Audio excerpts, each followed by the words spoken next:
Hello students, I am Priyanka. तो आज हम करने जा रहे हैं थर्मोडायनेमिक्स। अब थर्मोडायनेमिक्स में आज हम डिस्कस करेंगे हेस लॉ।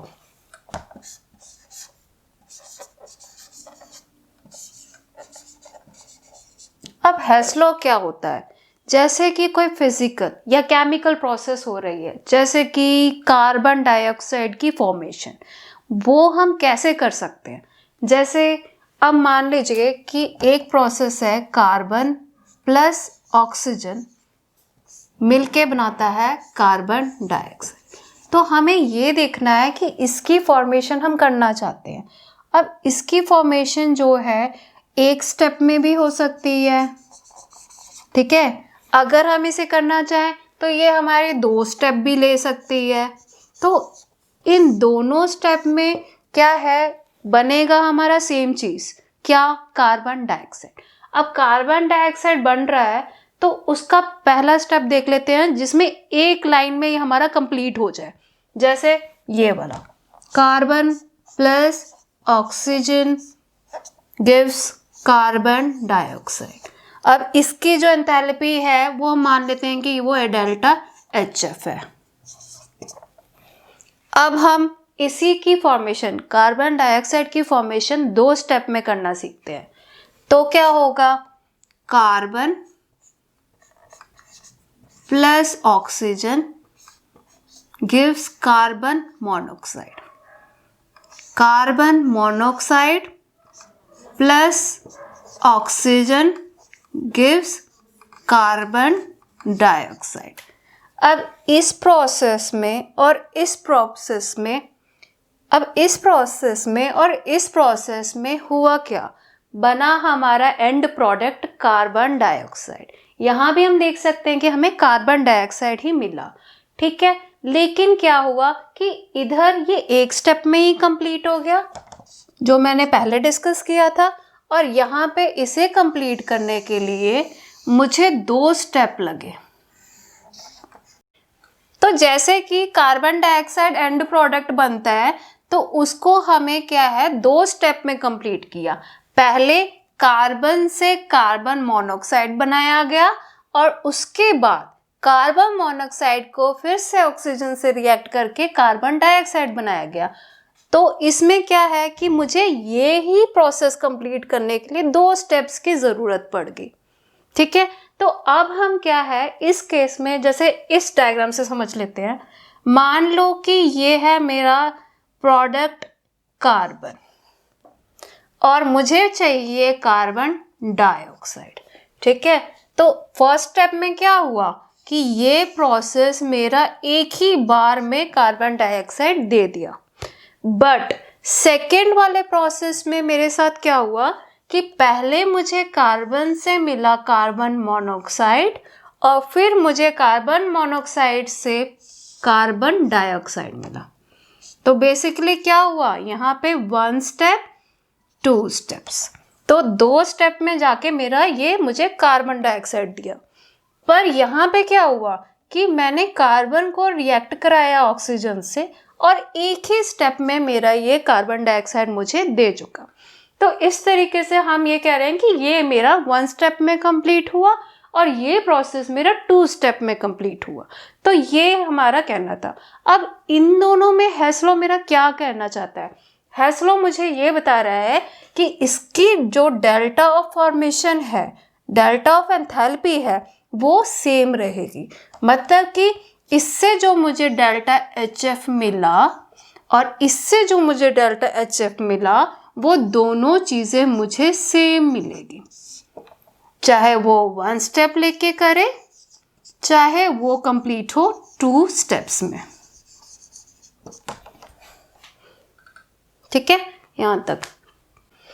तो यहाँ पे क्या हुआ कि इसके लिए जो डेल्टा HF मुझे मिला, वो इन दोनों को मिला के भी डेल्टा HF मुझे उतना ही मिलेगा। इसका मतलब इस प्रोसीजर से भी सेम है और इस प्रोसीजर से भी सेम है, ठीक है, दोनों प्रोसीजर से सेम है।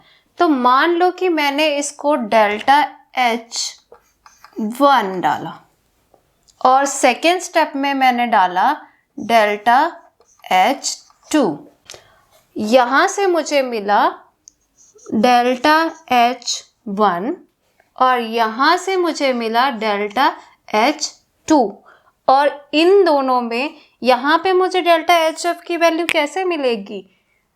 जब मैं दो जॉइन करूँगी, जब मैं दो स्टेप्स को जोड़ दूँगी, तब जाके मुझे पूरा कंप्लीट प्रोसेस मिल रहा है।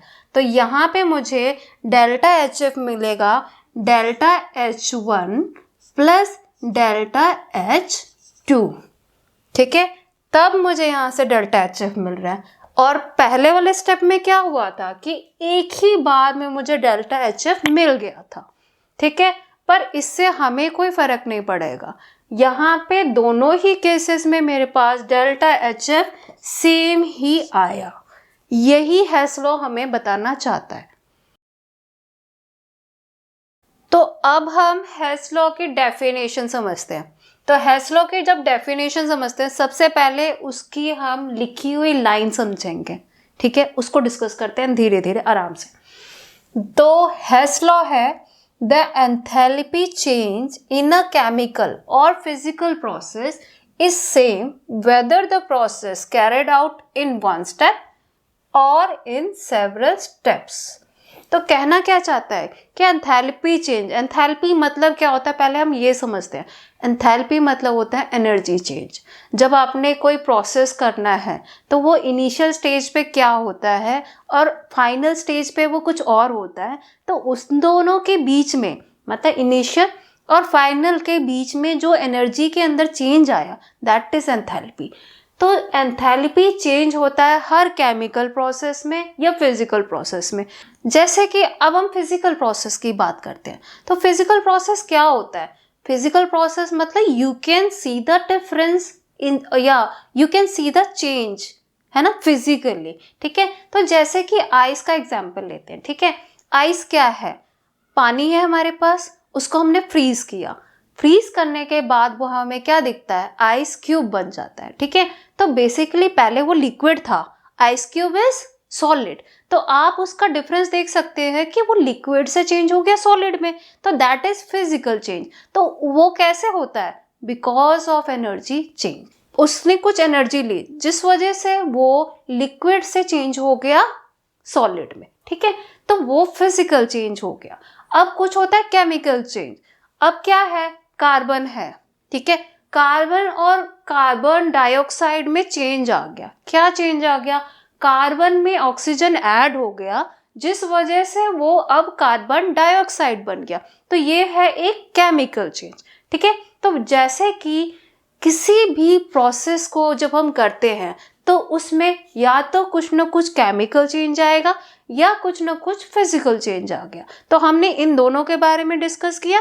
फिजिकल मतलब जो वो आइस वाला एग्जाम्पल था, और केमिकल मतलब कि कार्बन से मैंने कार्बन डाइऑक्साइड बनाया, ठीक है।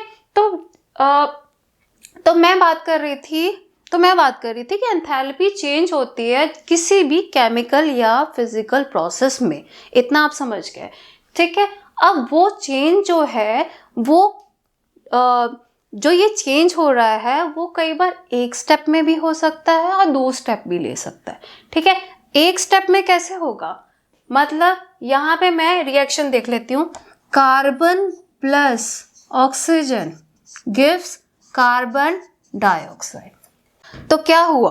कार्बन में ऑक्सीजन ऐड हुआ और वो मुझे कार्बन डाइऑक्साइड दे रहा है। ये हुआ एक स्टेप में, मतलब कि एक ही रिएक्शन लिखना पड़ा ना मुझे, तो एक ही रिएक्शन लिखना पड़ा। तो एक स्टेप में इसको कह सकते हैं कि this is one step change, ठीक है। अब मेरे पास क्या है कि मैंने लिखा कार्बन प्लस ऑक्सीजन, तो फिर बनाइए carbon monoxide. Carbon monoxide plus oxygen carbon dioxide. अब क्या होगा? यहाँ पे मैंने टू स्टेप प्रोसेस किया है। टू स्टेप प्रोसेस मतलब दो रिएक्शन मुझे लिखना पड़ गया, ठीक है। पहले मैंने कार्बन में ऑक्सीजन ऐड किया तो मुझे कार्बन मोनोऑक्साइड मिला, ठीक है।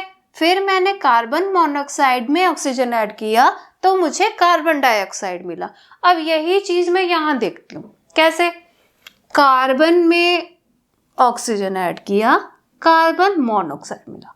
कार्बन मोनोऑक्साइड में फिर ऑक्सीजन ऐड किया तो कार्बन डाइऑक्साइड मिला। तो मुझे इसी प्रोसेस को करने के लिए 2 स्टेप की ज़रूरत पड़ गई। अब जो पहले स्टेज में मुझे प्रोसेस करना पड़ा उसके लिए मुझे एंथैल्पी लगी डेल्टा H1।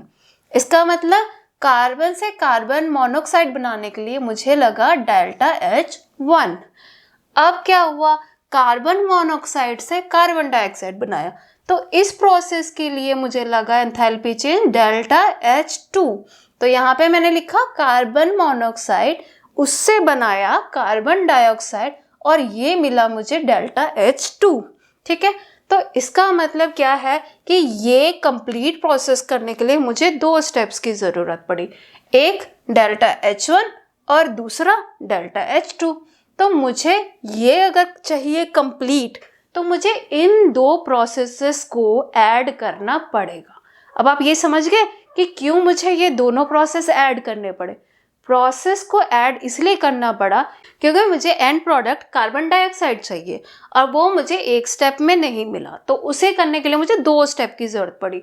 पहले कार्बन से कार्बन मोनोऑक्साइड, फिर मैंने किया कार्बन मोनोऑक्साइड से कार्बन डाइऑक्साइड। तो इसलिए मैंने डेल्टा HF कंप्लीट निकालने के लिए 2 एंथैल्पीज को ऐड किया, delta H1 and delta H2। तो इसका मतलब इसकी एंथैल्पी और इसकी एंथैल्पी मिली मुझे, लेकिन यहाँ पे मुझे एडिशन के बाद मिली, यहाँ मुझे डायरेक्टली मिल गई क्योंकि वहाँ सिर्फ एक ही स्टेप था। ठीक है, तो ये हुआ। तो अब हम फाइनली हेस लॉ में क्या डिस्कस कर रहे हैं कि जो एंथैल्पी मुझे मिली है वो सेम मिलेगी, मतलब कि डेल्टा HF और यहाँ से जो डेल्टा HF मिलेगा वो सेम मिलेगा। इसका मतलब ये भी है कि अगर मान लीजिए कोई प्रोसेस मुझे 3 स्टेप में करना पड़ गया तब भी उसका सम जो है वो एक ही होगा जो 1 स्टेप में करके आएगा। तो this is basically Hess law. Hess law मुझे यही बोल रहा है कि एंथैल्पी चेंज जो है वो सेम रहेगी, चाहे आपने उस प्रोसेस को करने के लिए 1 स्टेप की हेल्प ली, चाहे उसी प्रोसेस को करने के लिए आप 2 स्टेप या 3 स्टेप यूज कर रहे हैं। तो पहले हमने डिस्कस किया था कि हेस लॉ होता क्या है, तो अभी हम उस पर बेस्ड एक क्वेश्चन करेंगे। तो पहले मैं क्वेश्चन समझती हूँ कि यहाँ पे ये है carbon plus oxygen carbon dioxide, ये है कार्बन डाइऑक्साइड की फॉर्मेशन, ये है वाटर की फॉर्मेशन और यहाँ पे है methane plus oxygen gives carbon dioxide and water. अब ये 3 रिएक्शन है, ठीक है, और हमारा एम क्या है, we have to calculate methane formation. तो यहाँ पे मेरा एम है कि मुझे मीथेन की फॉर्मेशन निकालनी है। मीथेन का रिएक्शन कैसे होता है, carbon plus hydrogen gives methane. तो यहाँ पे क्या है कि जो मीथेन है मेरा वो सिंगल प्रोसेस में बन रहा है, ठीक है। तो इसको अब हमें निकालना है इस इक्वेशन से। यहाँ पे मुझे 3 इक्वेशंस दी हुई हैं, इसका मतलब मीथेन बन रहा है पर 3 स्टेप्स में बन रहा है और 3 स्टेप्स में बनने के बाद भी डेल्टा HF जो है वो इस डेल्टा HF से सेम होना चाहिए, क्योंकि हेस लॉ में क्या बोलता है, चाहे कोई प्रोसेस 1 स्टेप में कंप्लीट हो, चाहे कोई प्रोसेस 3 स्टेप्स में कंप्लीट हो, उसका डेल्टा HF सेम आएगा। तो मुझे ये चीज़ यहाँ पे देखनी है कि वो सेम आता है या नहीं, ठीक है। तो यहाँ पे क्या है, मुझे मीथेन बनाना है, तो प्रोडक्ट मेरा मीथेन है, रिएक्टेंट में है मेरे पास कार्बन एंड हाइड्रोजन। अब ये चीज़ जो है मुझे इन तीनों रिएक्शन से निकालना पड़ेगा। अब इसके लिए मैं क्या करूँगी, कुछ न कुछ चेंजेस करूँगी, कुछ मल्टीप्लाई करूँगी, कुछ सब्ट्रैक्ट करूँगी और फिर फाइनली जाके मुझे ये रिएक्शन निकालना है, ठीक है। तो यहाँ पे मैं देख रही हूँ कि मेरे पास है कार्बन, 1 कार्बन है, ठीक है। अब 1 कार्बन है तो यहाँ भी मेरे पास 1 कार्बन है फर्स्ट रिएक्शन में, ये हम देख रहे हैं। तो इसका मतलब दैट इज ओके। तो हम इसको यहाँ लिख देंगे पूरा reaction, carbon plus oxygen gives carbon dioxide. अब यहाँ पे है मेरे पास 2 टाइम्स ऑफ हाइड्रोजन और यहाँ पे क्या है 1 टाइम ऑफ हाइड्रोजन, ठीक है। इसलिए मैं पूरे रिएक्शन को 2 से मल्टीप्लाई कर दूंगी ताकि मुझे 2 टाइम्स ऑफ हाइड्रोजन मिल जाए। तो मैं अब कर रही हूँ इसे, ठीक है। 2 times of H2 plus 2 times of half oxygen, तो आगे मिला 2 टाइम्स ऑफ वाटर। तो अब मैंने क्या किया कि पहले कार्बन वाला रिएक्शन, फर्स्ट रिएक्शन मैंने ऐसे ही लिख दिया क्योंकि मुझे सिंगल कार्बन चाहिए था। अब सेकंड में क्या किया, मुझे 2 टाइम्स ऑफ हाइड्रोजन चाहिए था, तो उसके लिए मैंने इस इक्वेशन को पूरा 2 से मल्टीप्लाई कर दिया। मल्टीप्लाई करने के बाद मुझे मिला 2 times of hydrogen, 2 times of half of oxygen and 2 times of water, ठीक है। अब मैं क्या करूंगी, इन दोनों इक्वेशन को ऐड कर दूंगी, तो मुझे मिलेगा कार्बन 2 टाइम्स ऑफ हाइड्रोजन, ये और ये कैंसिल हो गया, ये आ गया 1 oxygen plus 1 oxygen means 2 times of oxygen, और प्रोडक्ट साइड में मुझे मिला carbon dioxide plus 2 times of water. तो यहाँ पे इस इक्वेशन में मुझे रिएक्टेंट साइड में चाहिए था carbon plus 2 times of hydrogen. अब मैंने इन दोनों को ऐड भी इसीलिए किया क्योंकि मुझे यहाँ से मिला carbon plus 2 times of hydrogen. तो ये स्टेप तो मेरा कंप्लीट हो गया, ये दोनों मुझे ये मिल गया, ठीक है। अब ये मीथेन मैं कहाँ से ला सकती हूँ, मीथेन मुझे इस इक्वेशन से मिलेगा, थर्ड इक्वेशन से। तो ये मीथेन जो मुझे नहीं मिला वो मुझे थर्ड इक्वेशन से मिलेगा, पर थर्ड इक्वेशन में वो रिएक्टेंट साइड में है और वो मुझे प्रोडक्ट साइड में चाहिए। अब ये कैसे होगा, मैं अगर ये रिएक्शन को सब्ट्रैक्ट कर दूं इस इक्वेशन से तब जाके ये मुझे ऐसा मिल सकता है, ठीक है। तो मैं इसे करके देखती हूँ, ठीक है।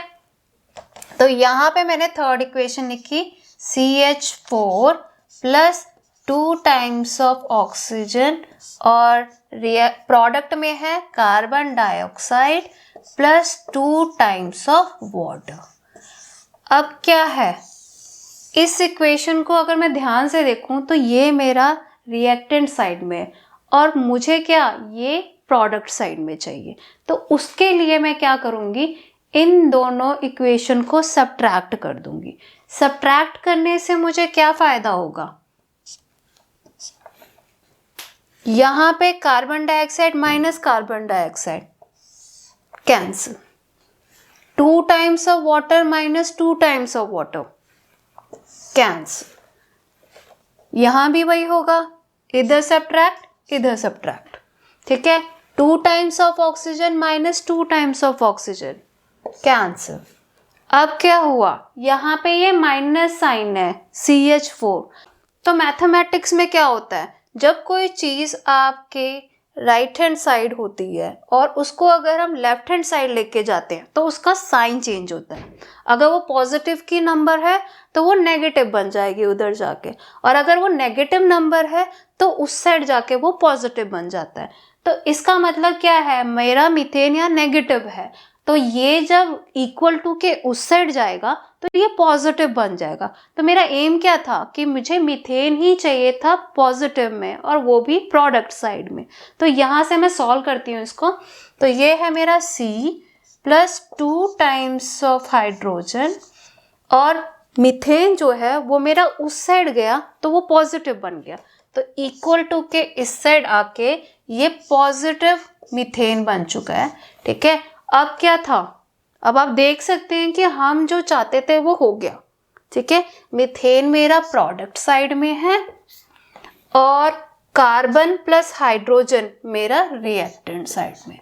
तो basically we have achieved what we wanted to, right. तो बेसिकली यहाँ से मेरे पास delta HF formation of methane आ गया। तो अब क्या है, मैंने रिएक्शन तो सॉल्व कर लिया, अब मुझे यहाँ से एंथैल्पी निकालनी है, ठीक है। तो एंथैल्पी निकालने के लिए अब पहली इक्वेशन को मैंने कोई मल्टीप्लाई नहीं किया था, ठीक है। तो यहाँ पे मैं उसकी सेम वैल्यू लिख दूंगी -393.5 किलो जूल पर मोल, ठीक है। सेकेंड इक्वेशन को मैंने 2 से मल्टीप्लाई किया, तो एंथैल्पी की वैल्यू भी मुझे 2 से मल्टीप्लाई करनी पड़ेगी। तो मल्टीप्लाई करके मुझे मिलेगा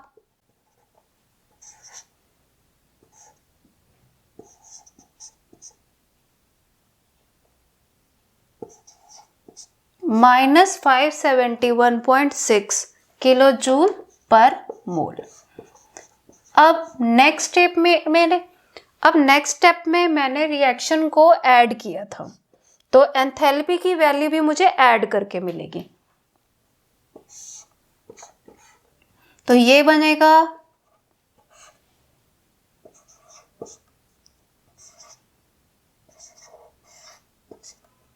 965.1 किलो जूल पर मोल।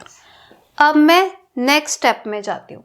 नेक्स्ट स्टेप में मेरे पास थर्ड इक्वेशन लिखी हुई है एज इट इज, तो एंथैल्पी भी लिखी जाएगी एज इट इज। तो यहाँ पे लिख देते हैं, इसकी एंथैल्पी है -890.3 किलो जूल पर मोल।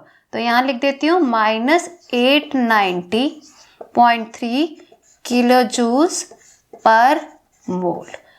तो अब में क्या है, इस रिएक्शन को हमने माइनस किया है इसमें से इसको, तो एंथैल्पी की वैल्यू भी मुझे माइनस करके मिलेगी। तो यहाँ पे मैं आगे करूँगी इसे माइनस, तो यहाँ पे मैं इसमें से इसको माइनस करूँगी, तो माइनस साइन मेरा आया इसके आगे। माइनस और माइनस क्या होता है, प्लस बन जाता है। तो अब क्या हो गया, ये बन गया -965.1 और ये बन गया +890.3 किलो जूल पर मोल। अब मुझे इन दोनों को सॉल्व करना है।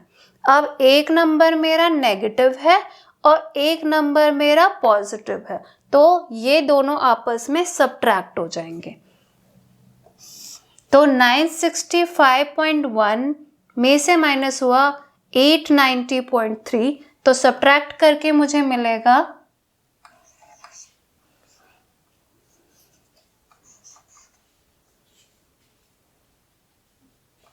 तो सब्ट्रैक्ट करने के बाद मुझे मिला 74.8 किलो जूल पर मोल।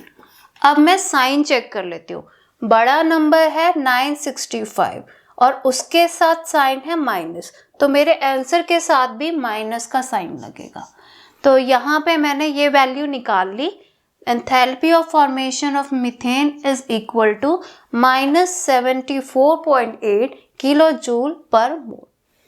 तो हमारा क्वेश्चन पूछ रहा था कि enthalpy of formation of methane निकालना है, ठीक है। तो उन 3 इक्वेशन को सॉल्व करके और सारी कैलकुलेशन कंप्लीट करके we get that enthalpy of formation of methane is -74.8 kilojoules per mole. So this is the aim which we have achieved. So our Hess law is completed. Thanks for watching. I am Priyanka Poddar and I will meet you in the next video.